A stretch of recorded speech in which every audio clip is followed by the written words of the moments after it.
अभी आपको बताएं कि वज़ीर आला खैबर पख्तूनख्वा अली अमीन गंडापुर की हिदायत पर सनम जावेद के अगवा के खिलाफ फौरी तौर पर FIR दर्ज कर दी गई है और मुकम्मल इंक्वायरी मुलविस अनासर को कानून के मुताबिक सज़ा दी जाएगी। 2 गाड़ियों में नामालूम अफराद सनम जावेद को ज़बरदस्ती अपने साथ ले गए हैं। फर्स्ट इंफॉर्मेशन रिपोर्ट का ये मतन है। वज़ीर आला खैबर पख्तूनख्वा अली अमीन गंडापुर की हिदायत पर सनम जावेद के अगवा के खिलाफ फौरी तौर पर FIR दर्ज की गई है। वज़ीर आला ने सख्त हिदायत जारी की हैं और अगवाकारों के खिलाफ FIR दर्ज करके फौरी कार्रवाई का आगाज़ कर दिया गया है।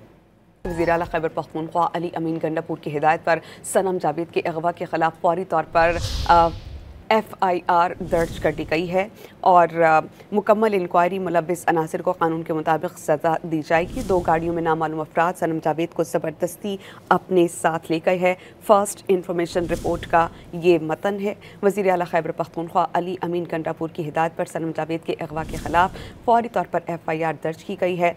वज़ीर आला ने सख्त हिदायत जारी की हैं और अगवाकारों के खिलाफ FIR दर्ज करके फौरी कार्रवाई का आगाज़ कर दिया गया है।